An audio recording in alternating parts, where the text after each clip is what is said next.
امرتسر آزادی سے پہلے کرشن چندر۔ جلیان والا باغ میں ہزاروں کا مجمع تھا۔ اس مجمع میں ہندو تھے، سکھ بھی تھے اور مسلمان بھی۔ ہندو مسلمانوں سے اور مسلمان سکھوں سے الگ صاف پہچانے جاتے تھے۔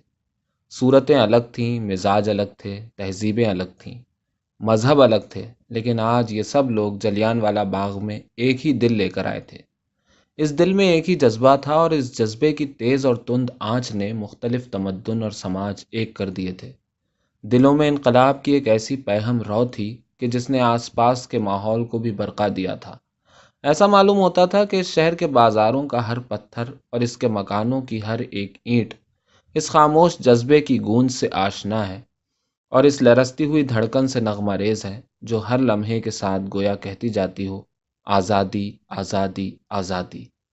جلیان والا باغ میں ہزاروں کا مجمع تھا اور سبھی نہتے تھے اور سبھی آزادی کے پرستار تھے۔ ہاتھوں میں لاٹھیاں تھیں، نہ ریوالور، نہ برین گن، نہ اسٹین گن، نہ ہینڈ گرینیڈ تھے، نہ دیسی یا ولایتی ساخت کے بم، مگر پاس کچھ نہ ہوتے ہوئے بھی نگاہوں کی گرمی کسی بھونچال کے قیامت خیز لاوے کی حدت کا پتہ دیتی تھی۔ سامراجی فوجوں کے پاس لوہے کے ہتھیار تھے، یہاں دل فولاد کے بن کے رہ گئے تھے اور روحوں میں ایسی پاکیزگی سما گئی تھی جو صرف اعلیٰ و عرفہ قربانی سے حاصل ہوتی ہے۔ پنجاب کے پانچوں دریاؤں کا پانی اور ان کے رومان اور ان کا سچا عشق اور ان کی تاریخی بہادری آج ہر فرد بشر، بچے بوڑھے کے ٹمٹماتے ہوئے رخساروں میں تھی۔ ایک ایسا اجلا اجلا غرور جو اسی وقت حاصل ہوتا ہے جب قوم جوان ہو جاتی ہے اور سویا ہوا ملک بیدار ہو جاتا ہے۔ جنہوں نے امرتسر کے یہ تیور دیکھے ہیں وہ ان گروؤں کے اس مقدس شہر کو کبھی نہیں بھلا سکتے۔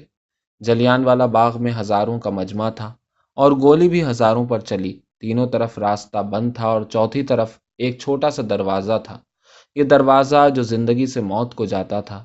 ہزاروں نے خوشی خوشی جام شہادت پیا۔